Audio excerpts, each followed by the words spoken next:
Bismillahirrahmanirrahim. Assalamualaikum warahmatullahi wabarakatuh.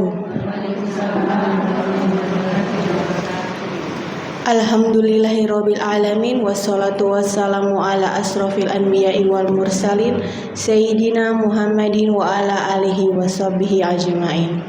Rabbis rohli sodri wa yassirli amri wahlul 'uqdatam min lisani yafqahu qawli amma ba'du. Puji syukur alhamdulillah, marilah kita senantiasa panjatkan kehadirat Allah Subhanahu wa taala atas limpahan rahmat, taufik, hidayah dan inayahnya kepada kita semua. Yang mana sampai saat ini kita masih diberikan iman, Islam dan kesehatan sehingga pada hari ini dapat berkumpul bersama dalam majelis taklim Masjid Jabalus Salam. Salawat dan salam semoga senantiasa tercurah kepada junjungan kita Nabi besar Muhammad SAW beserta keluarga dan para sahabatnya, yang mana beliau adalah Nabi yang membawa syafaat Allah. Dan mudah-mudahan kita selaku umatnya mendapatkan syafaatnya pula di yaumil akhir. Amin amin Allahumma amin. Marilah acara pada hari ini kita buka bersama dengan membaca basmalah. Bismillahirrahmanirrahim. Selanjutnya mari kita dengarkan bersama tausiah dari Ustadz Agus Khairul Huda. Kepada Ustadz kami persilakan. Bismillahirrahmanirrahim. Rabbi israh li sadri wa yassir li amri wahlul 'uqdatam min lisani yafqahu qawli. Amma ba'du.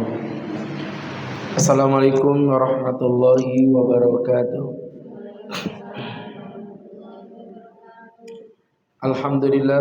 Alhamdulillahilladzi ghamara safwata ibadihi bila ta'ifi taksisin taulan wa amtinana wa allafa baina qulubina fa asbahna bi ni'matihi ikhwana wa naza'al ghilla min sudurina fadilna fid dunya asdiqa'a wa ikhwana wa fil akhirati rufaqa'a wa khillana.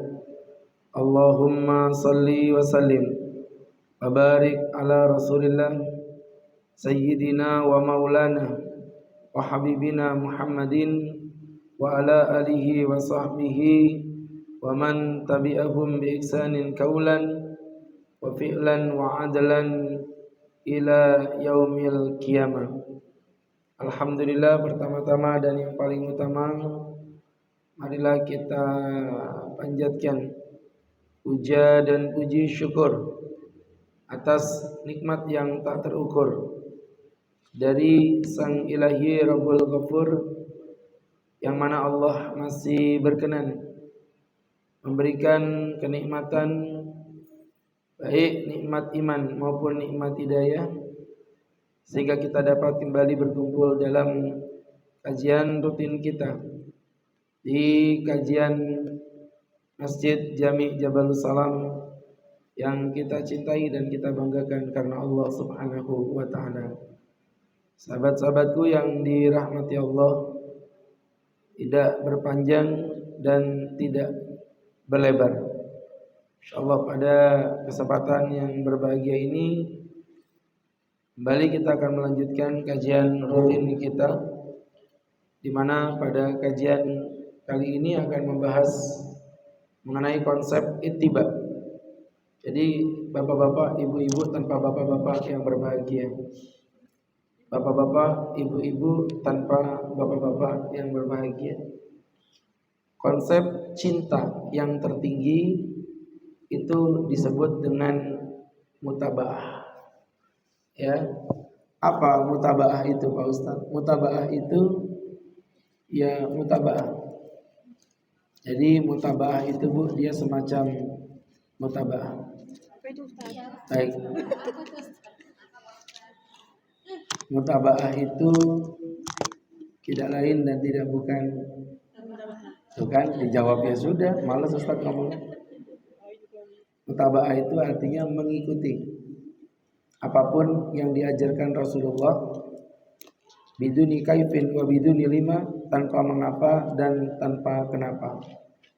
Artinya kepasrahan totalitas seorang hamba kepada Nabi tercintanya, sehingga tidak perlu lagi berkata mengapa dan kenapa. Apapun yang disampaikan Nabi, ya udah, gak usah banyak ngomong, ikutin. Ya, maka ibu-ibu seperti seorang istri menerima lamaran seorang suami, itu mikir, kalau itu mikir. Tapi ketika udah jadi istri, apapun yang diperintahkan suaminya, ibu ikutin. Itu yang namanya cinta.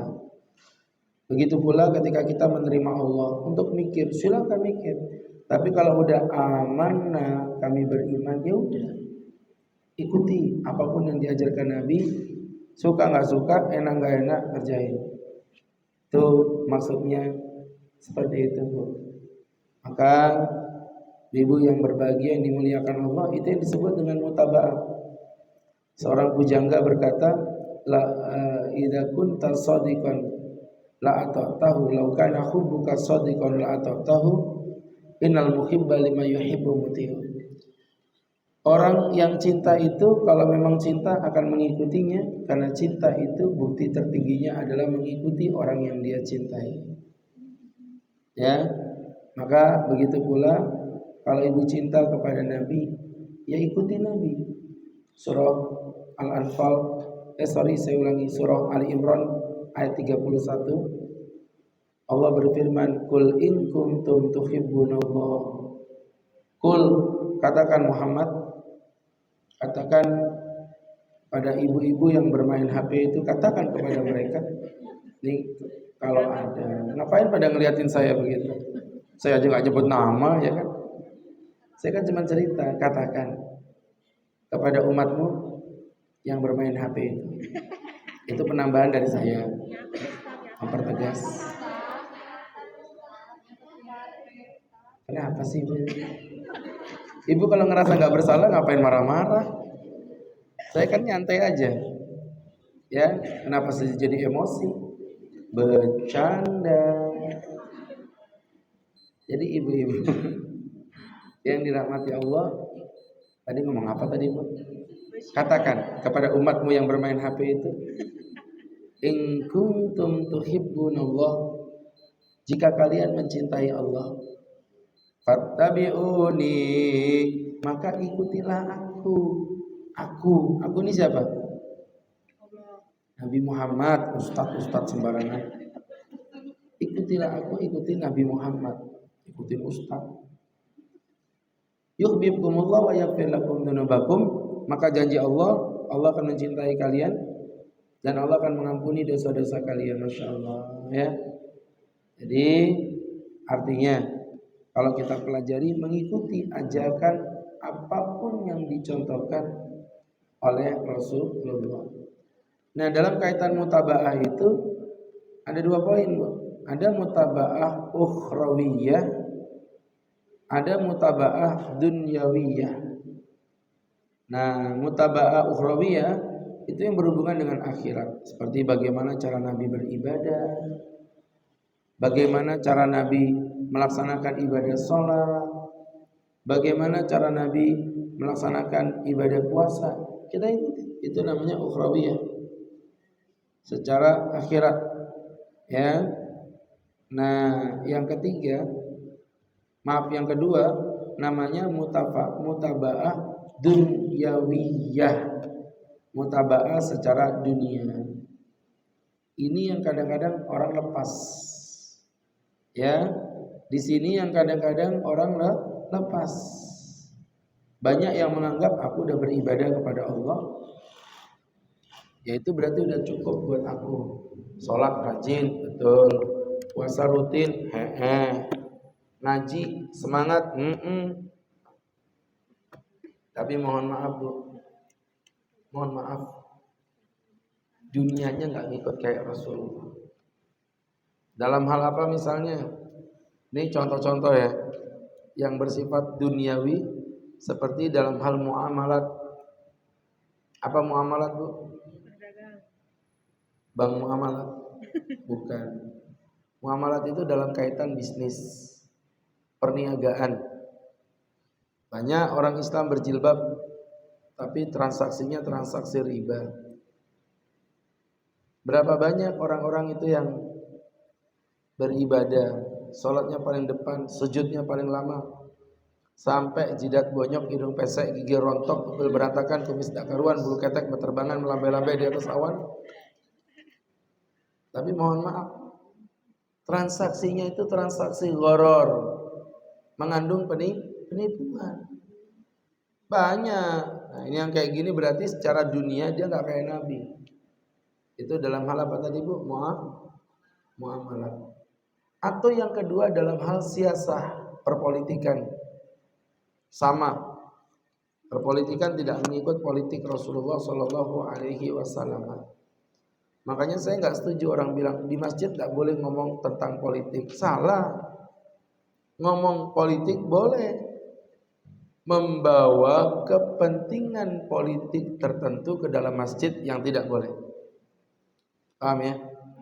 Orang Islam harus pintar politik, pintar strategi. Jangan salah. Siapapun orang Islam mau nyalon, silakan kita dukung. Ustadz nggak nyalon, maaf, saya guru. Kerjaan saya ngajar, bukan nyalon. Itu tukang cukur. Nyalon, ngonde. Tahu? Nah, jadi teman-teman yang berbahagia, silakan. Tapi saya nggak mendukung siapa-siapa. Saya bilang semua saya dukung.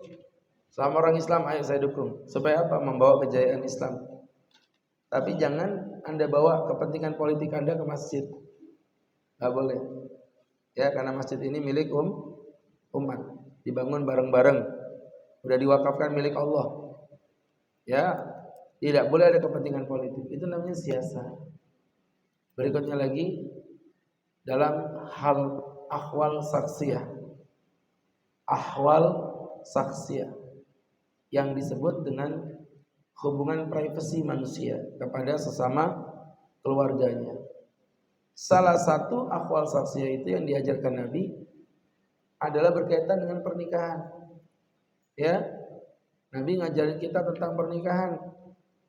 Bagaimana membangun rumah tangga berdasarkan pundi-pundi keislaman. Menjadikan Islam sebagai landasan dasar dalam membangun rumah tangga keluarga yang sakinah, mawaddah, warahmah, wal barokah. Namanya sama rabah. Ya, sama-sama merabah. Maksudnya meraba itu introspeksi diri, pasti pikiranmu kemana-mana, ya kan? Aku benci pikirannya. Bercanda. Jadi teman-teman yang berbahagia, sama raba, sama sakinah, mawadah, warahmah, wal barokah. Ya. Jadi ibu-ibu gimana sih keluarga kita ini supaya benar-benar sesuai dengan yang diajarkan Nabi. Jangan sampai sholatnya kayak Nabi, puasanya kayak Nabi, semuanya kayak Nabi, tapi rumah tangganya tidak mengikuti konsep-konsep yang diajarkan oleh Nabi tercinta kita, Nabi Muhammad Sallallahu Alaihi Wasallam. Maka ibu-ibu yang dimuliakan Allah Subhanahu wa Ta'ala.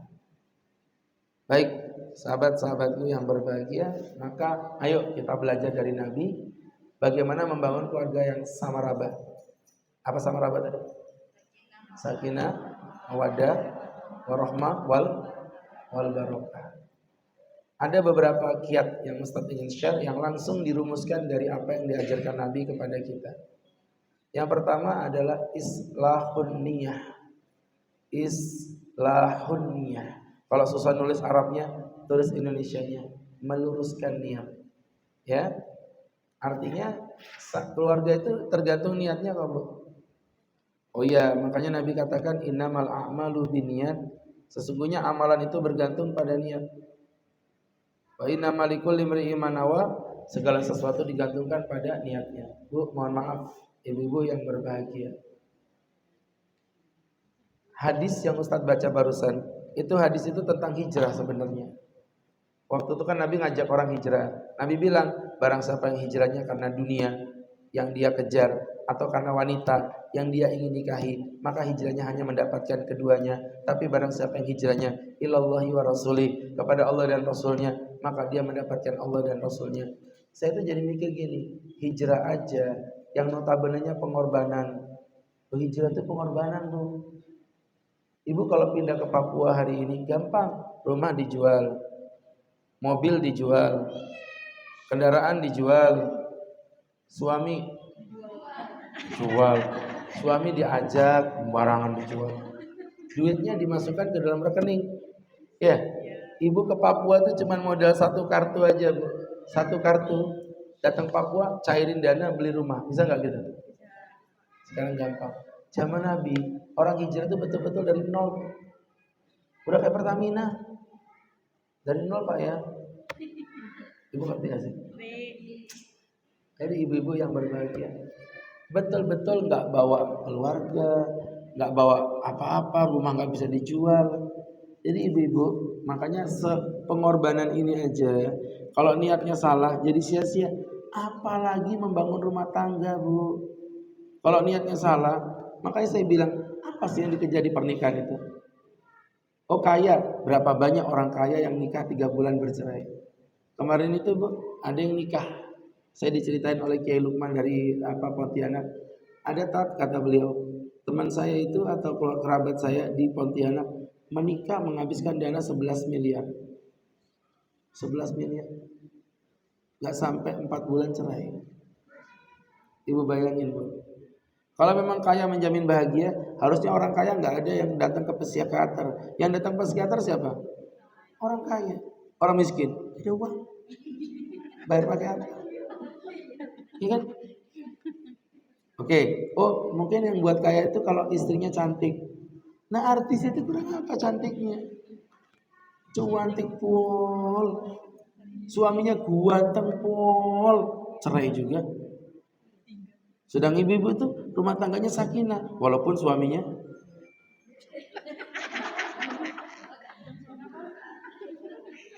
iya, ibu bilang ganteng itu nggak apa-apa karena udah telanjur, mau apa lagi, ya.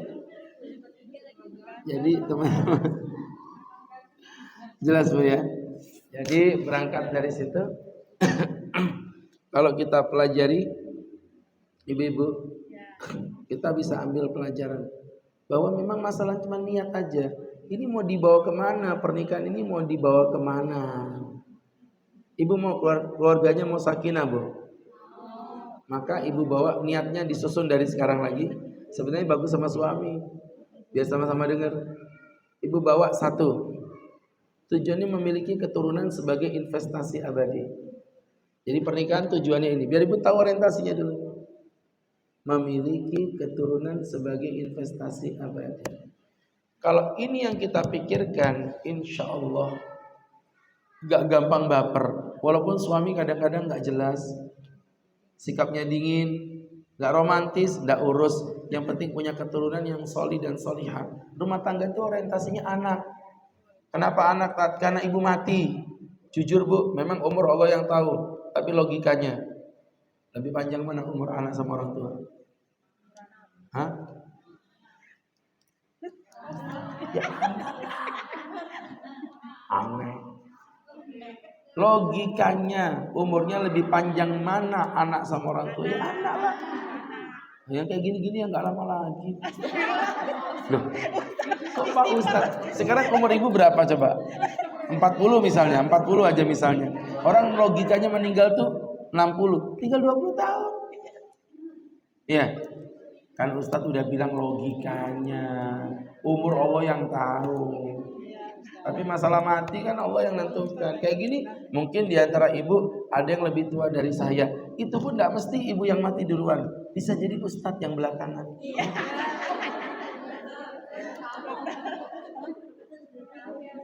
Jadi ibu-ibu, ya. Artinya kalau kita belajar logikanya kan panjang umur anak kan. Makanya kita nanti mati yang kita harapkan itu apa? Investasi kita mulai jalan. Seperti Ustadz nih, kalau cari makan aja untuk mulut insya Allah cukup. Tapi kenapa Ustadz harus ngegas cari rezeki, dagang? Ustadz punya beberapa bisnis kecil-kecilan. Tujuannya apa? Oh pengen beli tanah, oh pengen buat bangunan, oh pengen jadi kos-kosan. Nanti Ustadz tua tinggal duduk manis, ada uang masuk. Itu kan tujuannya gitu kan? Itu investasi jangka panjang. Yang Ustadz bahas ini investasi jangka panjang banget, yaitu kematian. Ibu udah mati kayak gini. Anak ibu datang. Ya Allah, anakku datang. Terus ibu cerita sama tetangga, Mbak, sini Mbak. Tetangga kuburan. Bisa ya Ustaz? Cin, kamu tahu nggak sih? Gosip. Anakku datang, Cin. Emang kenapa? Kamu sih, waktu Ustadz ceramah kamu nggak dengerin, malah sibuk main HP kan? Oh iya. Maka ibu-ibu yang berbahagia, itu kata Pak Ustadz, anak itu doanya mustajabah loh. Serius, cius. Ini apa? Oh iya. Bu, nanti anaknya doa Rabbi firli wali walidayya warhamhuma kama rabbayani, sebagaimana mereka mendidikku ketika aku kecil. Ternyata doa itu enggak mustajab cepling gitu, enggak ada syaratnya. Kama. Ibu tahu kama? Nih, Ustadz punya bola. Ustadz lempar ke dinding. Des, mantul. Des, sekencang apa Ustadz ngelempar, sekencang itu bola mantul ke Ustadz. Paham? Sekencang apa pengorbanan ibu mendidik anak, sekencang itu nanti ibu dapat pahala dari anak. Ya, hanya dari itu. Tujuan nikah itu aja.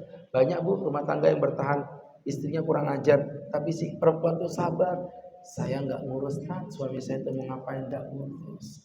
Yang penting anak saya ini jadi anak yang soleh, masya Allah. Tegak dia bu di atas pendirian. Itu niat yang pertama. Yang kedua adalah litaskunu ilaiha, mencari ketenangan.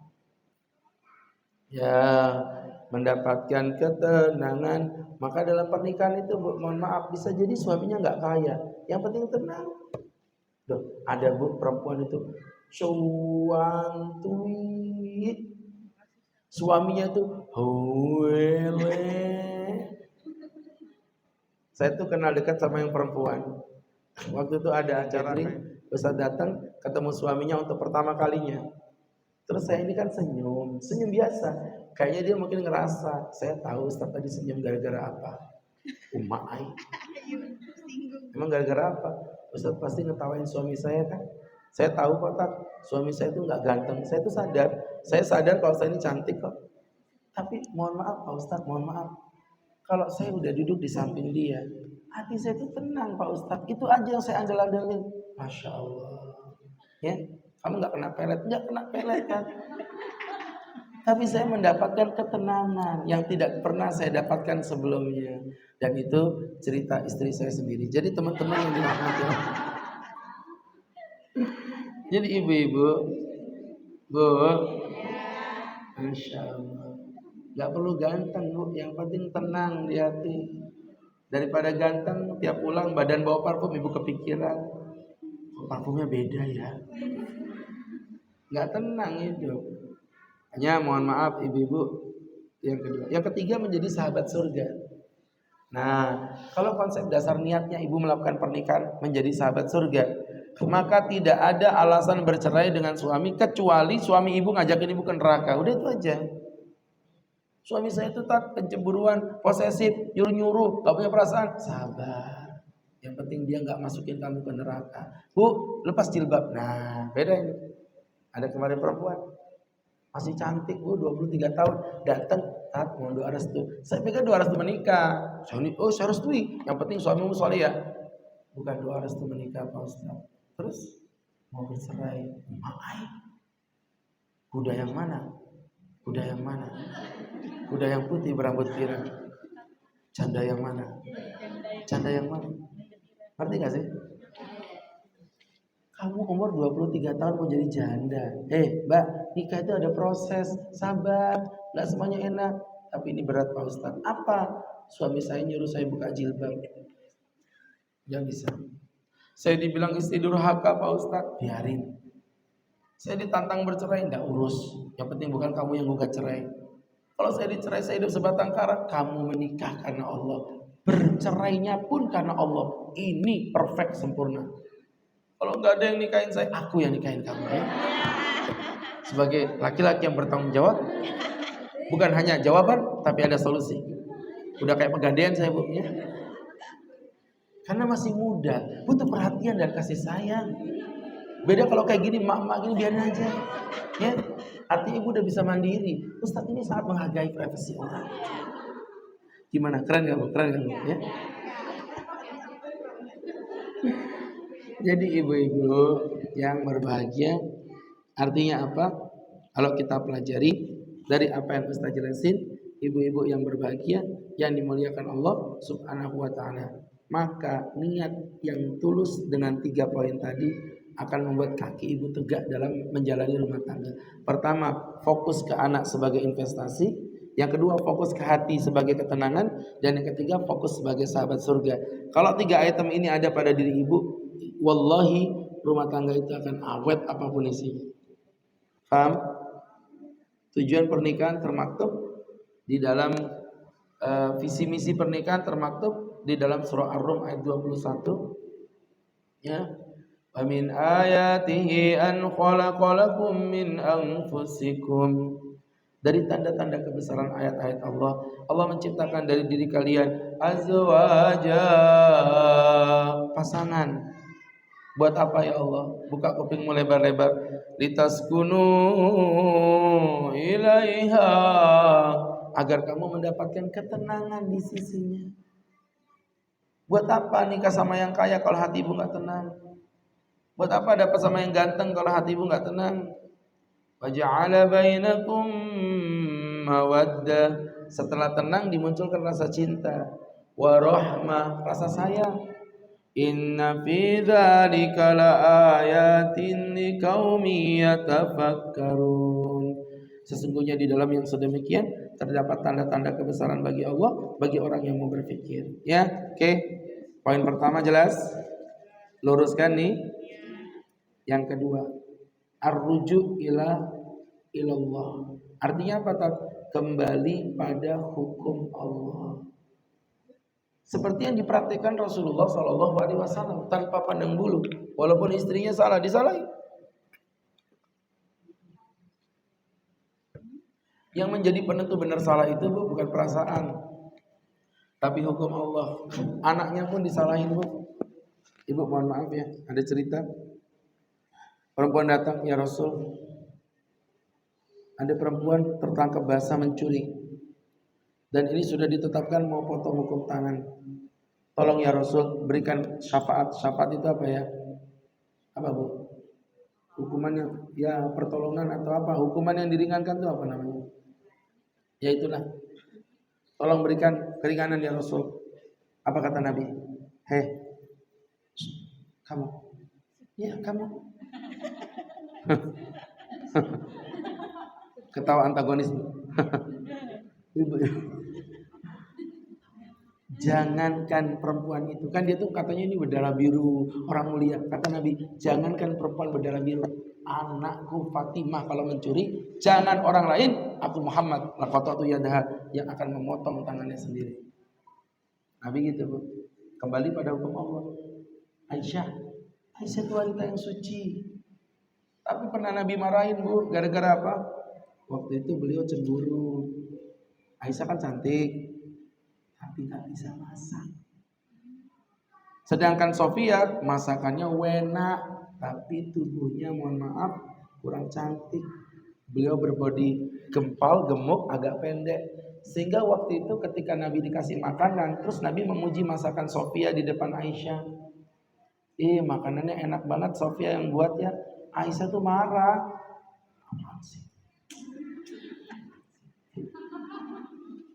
Bu, ya, ini tadi tuh visual aja bukan betulan. Ya maksudnya kan kayak gitu.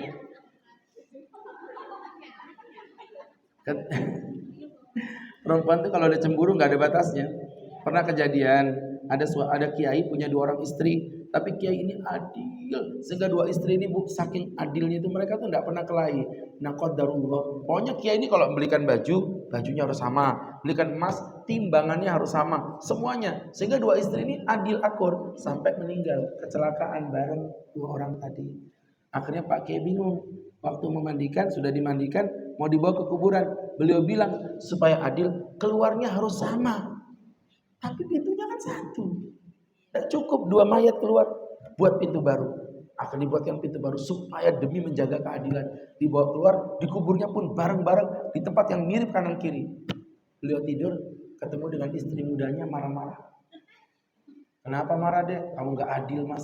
Selama ini kamu selalu adil dengan aku. Kecuali ini gak adil. Kenapa lagi? Keluarnya, loh kan sudah bareng-bareng pintunya. Tapi dia pintu yang lama, aku pintu yang baru. Artinya sampai sebegitunya itu kalau mau adil perempuan mustahil gitu ya. Jadi teman-teman, sudah dibuatin pintu tuh marah dia. Itu istri barumu dapat pintu baru, aku dapat pintu lama. Gitu Bu ceritanya Bu. Jadi teman-teman yang dirahmati Allah, saya udah bilang Aisyah tadi cemburu. Akhirnya apa yang terjadi Bu? Terus Aisyah ngomong, hasbuka ya Nabi min Sofiyati kada wa kada. Udah cukup Nabi, Sofia itu kada wa kada. Kada wa kada itu kalau diartikan tuh begini dan begini. Maksudnya menyebut aib. Oh, sebagian riwayat langsung disebutin inha qasirah, perempuan yang pendek yang buntel begitu. Nabi langsung bilang apa? Aisyah, kamu telah mengucapkan satu kalimat yang kalau kalimat itu kamu ludahkan ke laut, maka laut itu akan menjadi berbau anyir bangkai hanya karena satu ucapanmu itu. Dan Allah Maha Adil, pada saat itu Bunda Aisyah keluar muntah. Pada saat itu beliau muntah karena perumpamaan orang yang menggibai seseorang seperti orang yang memakan daging saudaranya sendiri. Makanya artis itu makannya banyak-banyak tapi kurus-kurus. Makannya dikit-dikit cuma suka ngegosipin artis. Ya. Jadi ibu-ibu yang dirahmati Allah. Nah, kembali ke hukum Allah, ya. Gimana caranya, Tat? Dengerin Ustaz. Ibu punya masalah, kembali ke hukum Allah, ke Quran. Tapi kami nggak paham Quran. Orang yang memahami Quran. Siapa? Ustaz, astagfirullahaladzim. Tadi nggak ngomong. Udah nggak usah dibahas, males. Ya? Bercanda. Jadi teman-teman yang berbahagia, ini jadi pelajaran untuk kita bersama ya. Dari yang saya jelasin tadi, kembali kepada hukum Allah. Dan itulah yang dilakukan Rasulullah SAW kepada para istrinya dalam menjalani kewajiban beliau sebagai seorang suami. Beliau tidak pernah keluar dari aturan hukum Allah. Udah. Jadi gini Bu, paling enak Bu, saya kasih tahu Bu ya. Paling enak nih, suami istri ngajinya di satu pengajian dengan satu guru. Rumah tangga punya kelahi, gampang. Karena kalau ngikutin perasaan, saya punya keinginan, istri punya keinginan, gak ketemu. Tapi kalau kayak gini, udah mas, yang benar gini, enggak deh, yang benar gini. Dah, kita kembalikan ke Allah. Kita coba ngobrol sama Ustadz, siapa yang salah harus mengaku kesalahannya. Oke, siapa takut? Gitu loh Bu. Nanti ketika datang ke Ustadznya dijelasin, ini masalahmu yang benar begini, yang ini salah. Tuh kan dek, ya mas, aku minta maaf kalau selama ini aku salah padamu. Gak apa-apa deh, ku menangis membayangkan. Itu Bu ya. Jadi ibu-ibu yang berbahagia, itu kalau kayak gitu rumah tangga awet Bu, kayak Rasulullah SAW. Baik, yang ketiga, menjadikan pasangan sebagai partner. Saya ulangi lagi, menjadikan pasangan sebagai partner, bukan sebagai bawahan. Karena kalau ngomongnya sebagai bawahan, hidup ibu akan penuh dengan penderitaan. Nanti nggak masuk Ustaz. Contoh, ibu sering ngerasa, ih apaan sih? Aku yang disuruh nyuci, aku disuruh ngepel, masak, dipikir aku nih babunya apa? Dipikir aku nih babunya apa? Ibu tahu nggak, di sisi lain suami juga begitu. Aku yang kerja, dia yang pakai emas. Aku yang keringetan, dia yang pakai sutra.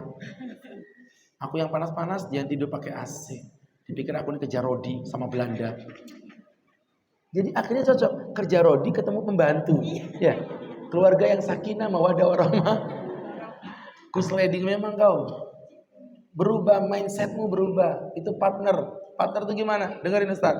Saya bekerja dan saya mendapatkan uang, dan uang itu saya berikan kepada anak istri saya sebagai bentuk pengabdian kewajiban saya sebagai suami, mengejar pahala, mendapatkan nafkah, memberi nafkah kepada anak istri saya. Itu konsepnya. Jadi Ustaz ini nyari uang. ada usaha kecil-kecilan tuh Ustaz, keringetan kadang-kadang untuk mencari uang. Itu Ustaz ngajar dosen, mulut beliau liur, presentasi, capek-capek. Saya jadikan ini ibadah saya untuk nafkahi anak istri saya. Udah. Dan istri juga begitu. Dia nyapu, keringetan. Saya kadang-kadang kasihan juga, ngepel, capek begitu. Tapi dia niatkan, oh ini untuk ibadahku, mendapatkan ridhonya suami, yang ridho suami itu jadi ridhonya Allah. Kan jadi keren. Ini pengabdian, ini pengorbanan. Romantis banget. Jadi kalau istri misalnya ngepel sampai jatuh, terus pelnya ngambil bareng-bareng, tatap-tatapan mata.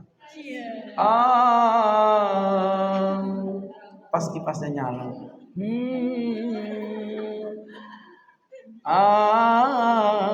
Ya Allah. Ibu ya. Jadi pengorbanan dengan pengabdian, bukan pembantu dengan kerja rodi. Ya. Tuh tadi, maka kalau itu bentuknya partner. Supaya partner berarti harus ada 3 rukun. 1, ada keterbukaan. Rumah tangga kok tutup-tutupan di piye tuh. Saya tuh Bu, mohon maaf ya, nggak kayak laki-laki lain tuh. HP dibuka istri aja marah. Saya bukan cuman dibuka, Mi jangan dibuka HP-ku, cloning WhatsApp-nya. Serius, cloning WhatsApp-nya. Biar terbuka sekalian. Oh Abi punya HP lain kok, tenang aja. Ya. Jadi artinya ibu keceplosan deh ya. Jadi ibu-ibu yang dirahmati Allah Subhanahu wa taala. Ini mohon maaf Bu. Sebenarnya Bu ya, sebenarnya saya kasih tahu, ibu itu nggak hak untuk buka HP suami. Tapi sebenarnya lagi, suami juga nggak usah takut-takut tapi dibuka sama istri biasa aja. Gitu. Tapi sebenarnya akan lebih baik kalau ibu tidak membuka WhatsApp. Kalau nanti dia melakukan kejahatan, gak usah WhatsApp Bu, kebuka-buka sendiri nanti pada suatu saat. Serius. Gak ada kejahatan yang abadi. Ya. Jadi mohon maaf ibu-ibu yang berbahagia, yang dirahmati Allah Subhanahu wa taala. Harus ada keterbukaan. Karena dalam rumah tangga ini kalau gak ada keterbukaan itu susah punya keturunan. Ya, apa bisa punya keturunan kalau gak ada keterbukaan?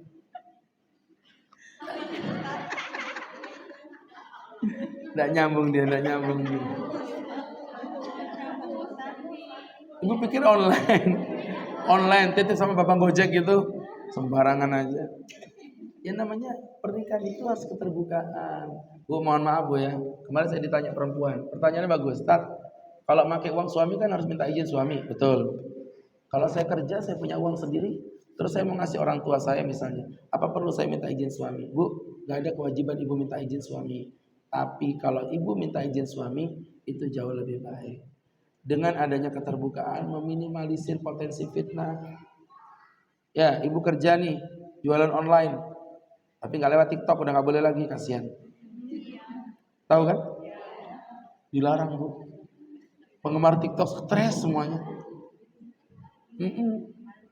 Padahal kalau menurut saya tahu dampaknya itu pasti merugikan pedagang konvensional tuh saya tahu. Tapi ini zaman bro, gak bisa dilawan. Itu sama kayak zamannya Gojek pertama kali muncul dulu Mas ini. Sampai kelahi antara Gojek online dengan Gojek konvensional itu. Saya bilang gak bisa. Konsumen udah gak bisa dipaksa juga. Kita kalau gak mau beli ya gak mau belilah. Emang dengan ditutupnya TikTok kemudian kami akan beli di Tanah Abang? Enggak juga. Bisa aja di tanah emas, tanah Pak Raden, tanah Pak siapa. Ya. Gak bisa. Itu salah itu. Kalau kebijakan menurut saya salah. Yang benar mungkin diminimalisir dengan cara memberikan batasan harga standar. Karena memang ada yang gila-gilaan Bu. Masa ada yang jualan kemarin itu jam Rp7.000, itu kan gila-gilaan itu namanya. Diberi harga minimal, gitulah. Gimana Ustadz udah cocok gak jadi calon wali kota ini ya? Ustadz nyalon tahu nggak? Yang milih sebalik papan ya ini aja orangnya. Oh ini juga nggak mungkin semuanya, pasti ada yang berkhianat kok, ya kan? Pastilah nggak mungkin. Ustadz nggak ada duitnya ngapain dicoblos? Ya. Jadi ibu-ibu pasti itu ada yang berkhianat, nggak ada seragamnya Mbak, nggak usah. Ya. Maka ibu-ibu yang berbahagia. Kemudian yang kedua, bukan pembantu tapi membantu. Maksudnya yang tadi Ustadz bilang tadi, jangan pernah menjadi pembantu Bu, nggak ada yang nyuruh pembantu. Kecuali kalau suami udah mohon maaf ya melebihi batas. Kan saya sering bilang, perintah suami ditaati wajib selama 1, tidak bertentangan dengan perintah Allah. 2, perintah itu memang ibu sanggup melakukannya. Kalau ibu nggak sanggup ya udah. Contoh, Dek, nanti tolong ya panjatin pohon kelapa di belakang itu. Ayah mau minum kelapa. Ibu nggak punya kemampuan manjat pohon kelapa, nggak dosa ibu nggak naik kelapa itu. Ya seperti itu. Jadi membantu bukan pembantu. Yang ketiga, komunikasi yang baik. Tidak ada masalah yang tidak bisa diselesaikan. Ya teman-teman yang dimuliakan Allah Subhanahu wa ta'ala, tidak ada masalah yang tidak bisa diselesaikan dengan cara berbicara. Ibu pegang omongan saya. Masalah itu akan mentok kalau komunikasinya berhenti, Bu. Jadi kalau ibu masih mau komunikasi, masalah itu pasti ada solusinya. Pasti. Ya. Jadi ibu-ibu ini masalah komunikasi. Coba duduk bareng suami, ngobrol. Kadang enggak diem-dieman. Apain ngomong sama dia? Yang suaminya, gengsi lah aku ngomong sama dia. Suami ngajak ngomong istri, nggak paten. Ya. Maka ibu-ibu yang berbahagia, kalau kayak gitu tutup, close. Yang benar apa, Bu? Komunikasi. Pakai ada kaidah begini loh, siapa yang ngomong duluan itu yang kalah. Akhirnya udah kuat-kuatan. Semakin ibu tidak ngomong, semakin susah. Di Islam sudah ada batasannya. 3 hari. La yahjur muslimu li akhil muslim. Tidak boleh orang memboikot saudara muslimnya melebihi 4 hari. 3 hari. Hari pertama luka itu masih begitu terasa. Hari kedua, biarkan aku mencoba untuk mengobatinya. Hari ketiga, biarkan luka itu mengering seperti sedia kala. Hari keempat, berpelukan. Gitu. Ya? Jadi, kalau ibu masih mau open sama suami atau suami masih mau open sama ibu, pasti ada solusi. Makanya sebelum bercerai, kalau ibu baca ayat nusus, kemarin masih ingat Bu ya? Ada ayat nusus yang poin keempat, masih ingat ya Bu? Yang pertama apa kemarin? Dinasihati. Yang kedua, pisah ranjang. Yang ketiga, dipukul. Yang keempat, yang kelima, jadi sebelum cerai itu ada ini. Apa tadi namanya? Mediasi. Jadi sebelum cerai ada mediasi. Kenapa? Karena mungkin 1, 2, 3 ini buntu komunikasinya. Maka dibuka komunikasi gaya baru dengan menghadirkan pihak ketiga. Itulah hebatnya Rasulullah. Fab'atsu hakama min ahlihi wa hakama min ahliha, dan utuslah satu utusan dari mempelai laki-laki dan satu utusan dari mempelai wanita. Clear. Enak ngobrolnya. Ibu bisa manggil ustadz yang kira kalau ibu sama suami ngefansnya sama ustadz yang sama, cukup satu ustadz di sini. Nah, gini. Jadi tengah. Tapi kalau emang beda kajian, mungkin gini. Yang ibu ngutus susu beruang, yang bapak ngutus prompt, ya. Susah banget namanya, Bu. Prompt. Ya, ini. Lihat tulisannya. Prom PT, gimana bacanya? Ya itu prom. Ya. Jadi ibu-ibu akhirnya susu beruang dan tadi ngobrol, bekesa, kayak papang kabar sidin, siat-siat elah, umma, lawas kita berjumpa lah, ngobrol. Malah jatuh cinta berdua ini. Ya, jadi ibu-ibu yang dirahmati Allah, fase mediasi, menghadirkan komunikasi gaya baru. Tuh maksudnya. Kemudian yang keempat, berarti udah selesai tadi, selesai ya. Ini keempat yang balik lagi tadi loh Bu. Ya, kan tadi yang pertama niat, yang kedua kembali pada hukum Allah. Jadi nggak bisa dipungkiri. Jangan menjauhkan uang ekonomi dari rumah tangga, mustahil. Itu keniscayaan. Kalau ada orang bilang, kita tuh yang penting cinta. Aku menerima dia apa adanya. Itu berlaku 3 bulan yang pertama. Di bulan yang keempat, aku menerima kamu ada apanya. Mohon maaf, ini rumah tangga terbuat dari rumah dan tangga. Rumah harganya mahal, tangga di S1 harganya juga mahal. Kalau ibu mau murah, silakan ular tangga, ya. 5.000 diadu-adu keluar dadunya itu namanya rumah tangga. Namanya rumah tangga ini butuh dana. Makanya mohon maaf Bu, nggak bisa dipungkiri berapa banyak orang cerai gara-gara masalah fulus. Afafun bil fulus mulus, watang fa fulus mangfush. Jangan cuma ngomong cinta, nggak ada duitnya. Tahu bedanya cinta sama duit? Cuman gerak. Ya, bedanya cinta sama duitnya dikit Bu, cuman gini aja lah. Ya, jadi ibu-ibu yang dirahmati Allah, artinya apa? Dari situ kita belajar, oh ternyata begini rumah tangga ini butuh dana. Maka cerdas dalam ekonomi syaratnya 2. Yang pertama, suami pejuang pencari nafkah, istri pejuang penetap sabar dan syukur. Kalau suaminya berjuang mencari nafkah gila-gilaan demi membahagiakan anak istrinya, istrinya menjadi pejuang rasa sabar dan rasa syukur, menerima apapun yang diberikan suaminya, itu rumah tangga awet, walaupun kere, bahkan bisa jadi gak makan nasi sekalipun, pasti bertahan. Enggak, maksudnya bertahan dalam keadaan seperti itu. Tapi kalau suaminya malas kerja, istrinya bersabar, bersyukur, tapi suaminya gak mau kerja, sampai berapa lama itu istri bertahan seperti itu? Dia sabar, tapi sabar itu gak bisa dibeli beras. Kita bukan makan sabar, makan beras. Ya, maka berangkat dari situ, yang kayak gini gak awet.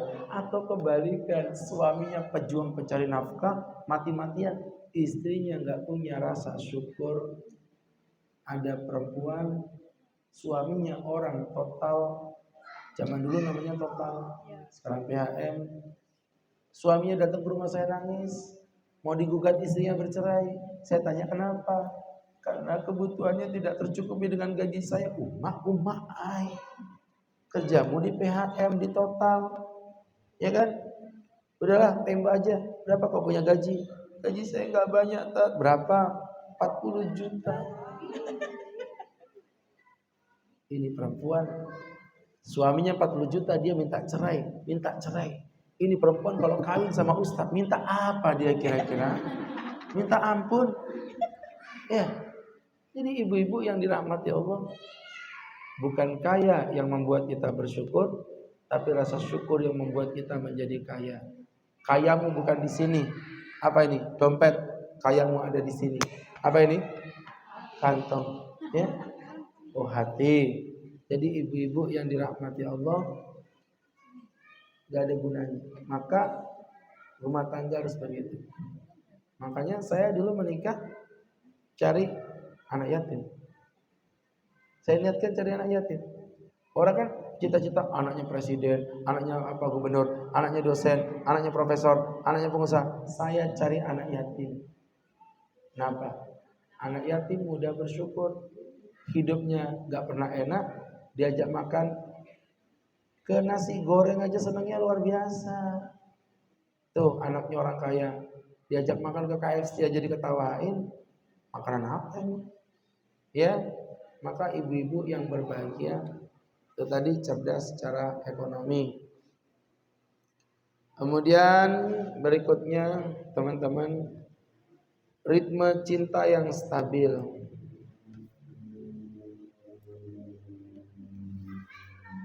Jadi Rasulullah itu punya cara Bu ya untuk bagaimana menstabilkan rasa cinta. 1, dandan. Makanya Nabi memerintahkan wanita berdandan. Khairun nisa, perempuan yang terbaik idza nudirat surat. Kalau dilihat ngenakin mata, berdandan. Ya. Kayak ibu-ibu sekarang ini bersih-bersih. bajunya bagus-bagus karena pengajian. Coba di rumah, daster, tutut, keteknya pada robek. Saking hancurnya nggak bisa dibedain mana bulu mana benang. Pak, tadi itu ceramah Pak Ustadz itu bagus banget. Kamu tahu nggak? Suami aku jijik ya. Ya nggak gitu plek, tapi ya mirip-mirip ya gayamu. Halo, keren.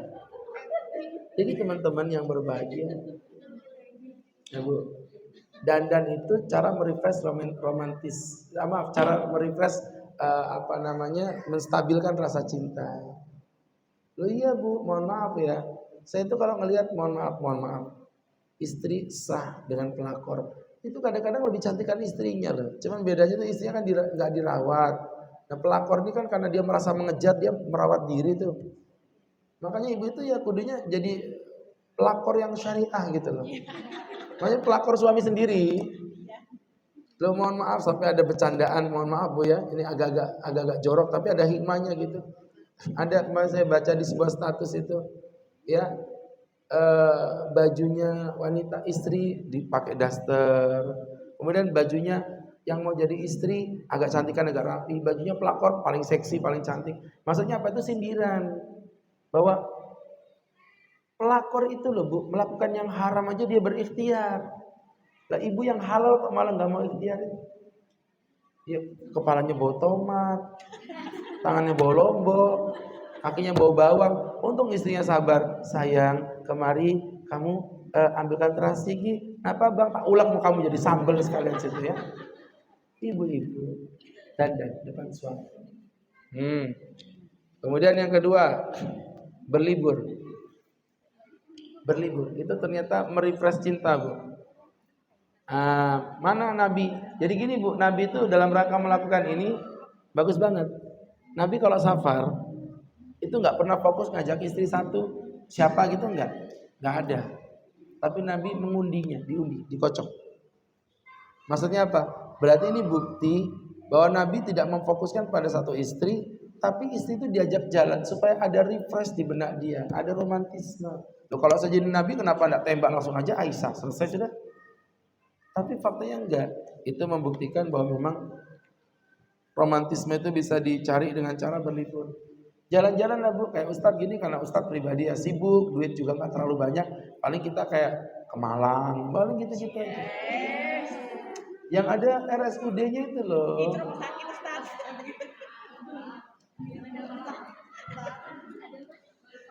Kalau mau dingin-dingin kita paling ngadem di Batu yang banyak bisnya itu.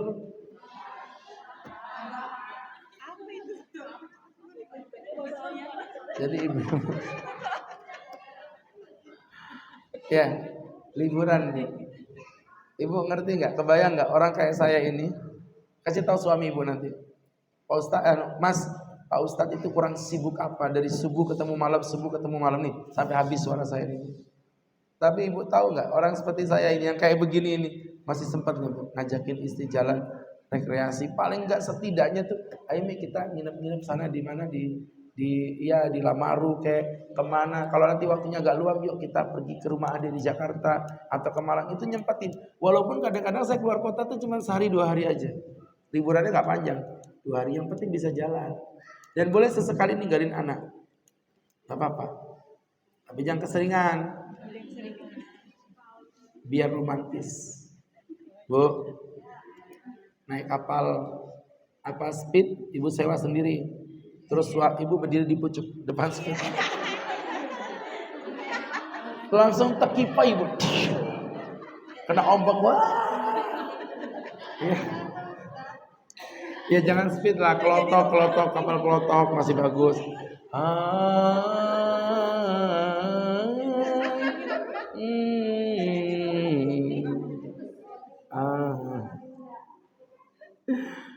Jadi gitu ya. Kadang-kadang banyak hal yang lucu yang bisa kita praktekin, itu bisa meng-up kembali ritme cinta. Kemudian yang ketiga, ibu-ibu romantis dalam ucapan. Itu juga menstabilkan cinta. Bu, mohon maaf ya, saya kemarin ketemu orang umurnya 60 tahun. Manggil istrinya itu apa? Sayang, ya Allah. Kayak apa enggak? 60 tahun.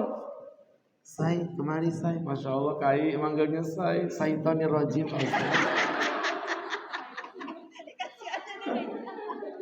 Bukan, sayang. Iya yang, sini yang. Sayang lu, uyang. Ya, jadi ibu-ibu. Oke. Pak Ustadz emang nggak boleh kelahi ya? Boleh kelahi bu. Rumah tangga nggak boleh kelahi gimana? Kalau ibu nggak mau kelahi, ibu nikahnya sama sejenis aja. Ya, kalau namanya nikah beda jenis pasti ada kelahinya. Maka ibu boleh kelahi tapi ada syaratnya. Satu, hindari kekerasan fisik. Tidak boleh ada kekerasan KDRT. Ya. Yang kedua, hindari kekerasan verbal. Kekerasan ucapan, cacian. Apalagi dengan bahasa-bahasa begini. Kamu tuh ya gak ada baiknya. Aduh jangan bu. Kata-kata kamu tuh gak ada baiknya. Itu kayak menafikan semua kebaikan. Dan itu ngedrop, hancur orang dengar itu bu. Hindari kekerasan ucapan. Jadi mulut dijaga. Kelahi itu kelahi aja. Berdebat tentang apa misalnya. Kamu masih ya kemarin sama siapa itu perempuan jalan berdua begitu. Gak apa-apa. Iya deh. Kenapa masalahnya? Dasar babi. Nah ini masalah. Gak ada masalah tadi itu awalnya. Ya teman-teman yang berbahagia. Dan yang ketiga, menjaga rahasia. Jadi artinya ketika ibu kelahi silakan, tapi jangan ngumbar rahasia aib suami di hadapan orang lain. La tahjur illal fil bait.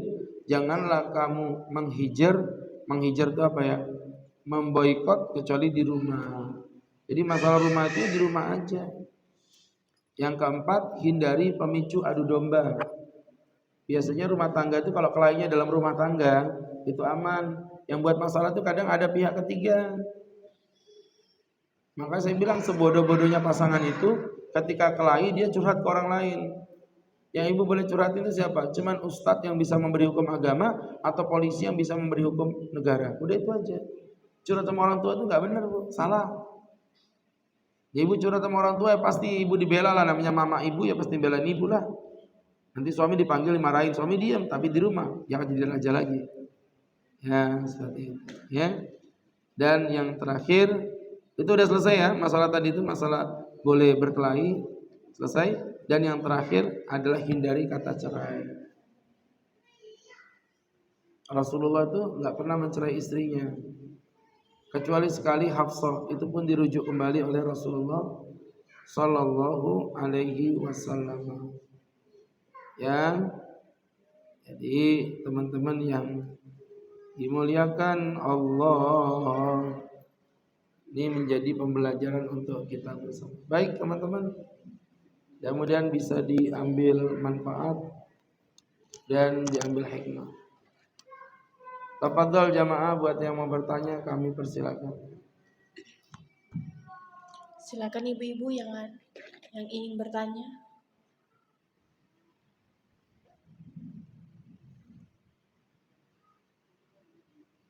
Silakan. Silakan. Itu ada itu. Yang mana ibu?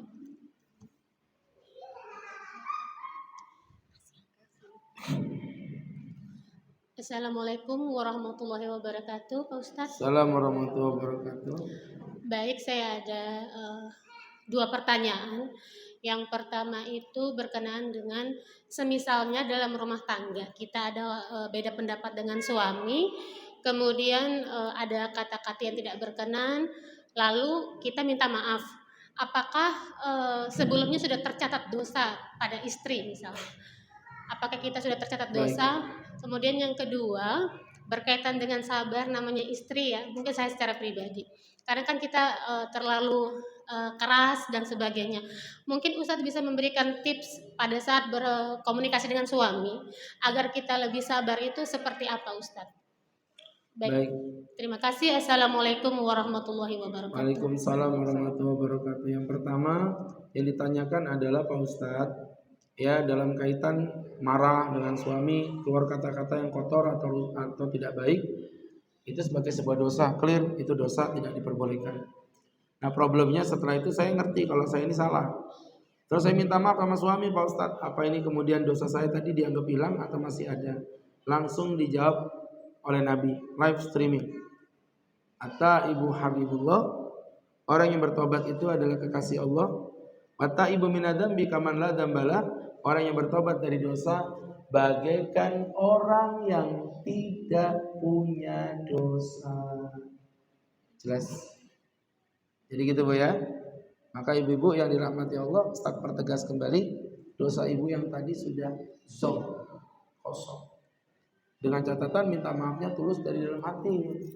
Bukan minta maaf hanya karena untuk mendekati tanggal-tanggal pencairan dana akhir bulan. Ya. Satu. Kemudian yang kedua, tadi ibu tanya, Pak Ustaz sebagai istri, saya kadang-kadang tidak sabar dan lain sebagainya. Begini teman-teman yang dirahmati Allah, sifat tidak sabar itu adalah sifat manusiawi. Ritmenya memang akan naik turun Bu. Tapi yang terpenting bukan masalah saya nggak pengen marah dengan suami, mustahil, namanya manusia pasti ada marahnya. Tapi mohon maaf, gimana menstabilkannya kan gitu kan. Pertama ketika ibu marah sama suami, pastikan ibu tidak berbicara dan tidak bertatap menatap wajahnya. Hindari dia. Pada saat marah hindari Bu. Ya. Jangan pernah berhadapan dengan wajahnya di saat marah, karena semakin melihat wajah itu, ibu semakin terpancing emosi. Atau jadi menyingkir. Kemudian yang kedua, ketika ibu sudah menyingkir dan perasaan itu masih menyakiti ibu, ambil air wudhu. Sholat 2 rakaat bawa ngaji. Kalau itu masih terlalu berat, maka yang ketiga ibu bawa tidur. Setelah ibu udah tidur, udah tenang, udah nyaman, coba cari 1 dari 3 momen spesial. Saya menyebutnya dengan prime time, privacy. 1, ketika di meja makan. Pas suami lagi makan, ibu duduk ngobrol. Dia udah kenyang, ajak ngomong nyambung. Yang kedua, di musola, tempat tidur. Maaf, tempat sholat. Lagi sholat, apabila sholat berjamaah, balik badan ibu ngomong dari hati ke hati. Buat apa ibu ngomong yang ngegas, gak nyampe ke kuping dia? Beda frekuensi, lebih baik ngomongnya pelan tapi nyeletuk. Mohon maaf ya, contoh, misalnya ibu marah-marah, kamu tuh Mas ya, dekat aja terus sama perempuan itu, dasar janda kegatelan, beli salep sana. Ibu kenceng ngomongnya, tapi nggak masuk ke kupingnya. Lebih baik selesai sholat, ibu salam cium tangan, Mas, Umi lihat belakangan ini kamu dekat sama perempuan itu. Ya itu sih hak kamu Mas ya, kamu udah tahu yang dosa yang enggak, tapi Umi ngerasa nggak nyaman aja. Karena gimana pun dia pernah punya masa lalu yang manis, kenangan terindah. Ya kan? Umi menjaga rumah tangga supaya tidak terjadi apa-apa. Itu ngomongnya rendah. Bisa jadi itu lebih nyeletuk di hati dia dibandingkan yang pertama tadi. Dan yang ketiga, ketika di atas ranjang. Ya, ketika di atas ranjang, ibu datang pakai baju warna pink yang tipis, kulitnya hitam, kontrasnya luar biasa, rambutnya dikuncir 3. Peluk boneka Hello Kitty, suamiku. Kata suaminya, innalillahi wa inna ilaihi raji'un. Ya, kalau udah kayak gitu, frekuensinya kena Bu. Dan kekuatan ibu yang paling terakhir, ini paling terakhir ini udah istilahnya udah mentok Bu. Berbisiklah di hadapan Allah tentang apa yang ibu rasakan. Karena yang merubah hati manusia cuman Allah. Banyak contohnya. Suami yang kurang ajar itu udah ketolongan lah. Berubah insaf hanya karena didoain istrinya. Seperti itu. Baik. Yang lain.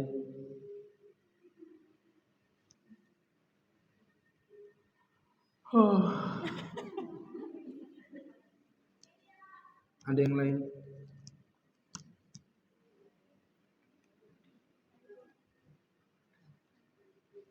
Lima, 4,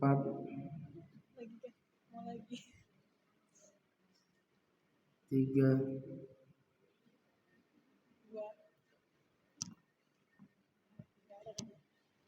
2.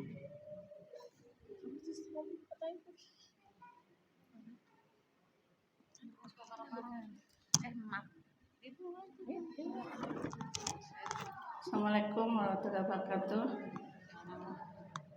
Di luar tema,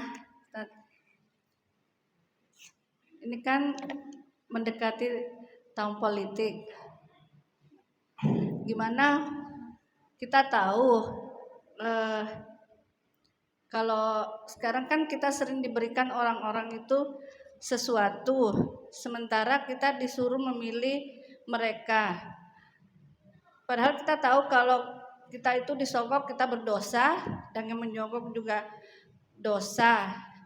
Itu menghindarinya gimana Ustaz ya? Menghindarinya gimana? Ini jangan diterima, selesai sudah. Gini saya kasih tahu ibu, ketika ibu dikasih seorang caleg sesuatu, dia ngasih gini, ya maka yang terjadi apa? Halal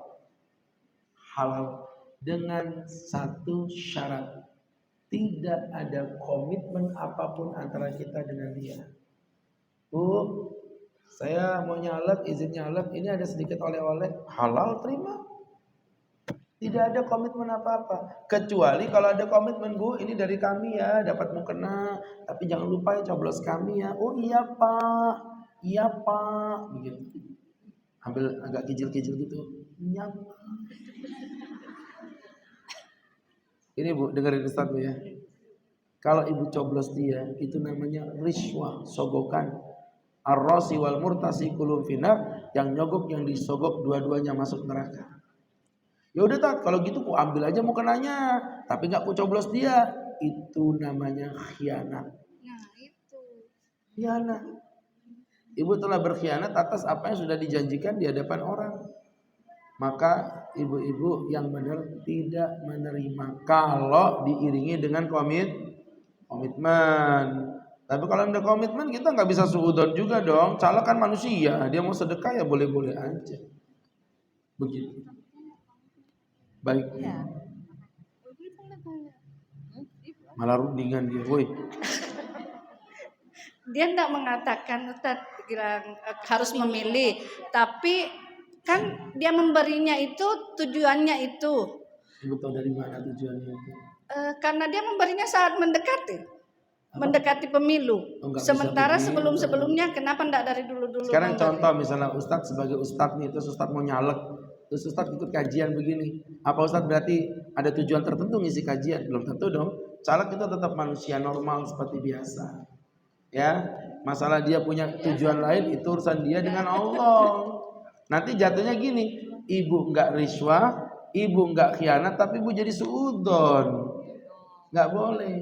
Artinya dia tetap manusia biasa, ya punya kepentingan, ya kita kan menghargai kepentingan. Nyalek juga nggak haram kok, gitu loh ya. Tapi kita nggak bisa menjudge bahwa setiap caleg yang bersedekah itu pasti tujuannya politik. Itu kita serahkan antara dia dengan Allah. Saya juga nggak tahu ibu ngasih saya mihun ini kok tumben-tumbennya ada mihun, ya kan? Apa motifnya? Jangan-jangan ini caleg ini? Karena buktinya dekat-dekat pemilu aja baru ada. Kemarin kan gorengan biasa kan? Nah, apa begitu kan tentu tidak ya. Wallahu a'lam. Ada yang lain?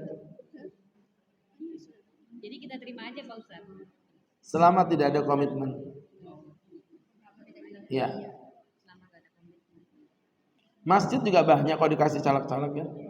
Kasih ambal, enggak apa-apa, ngapa ambal kasih.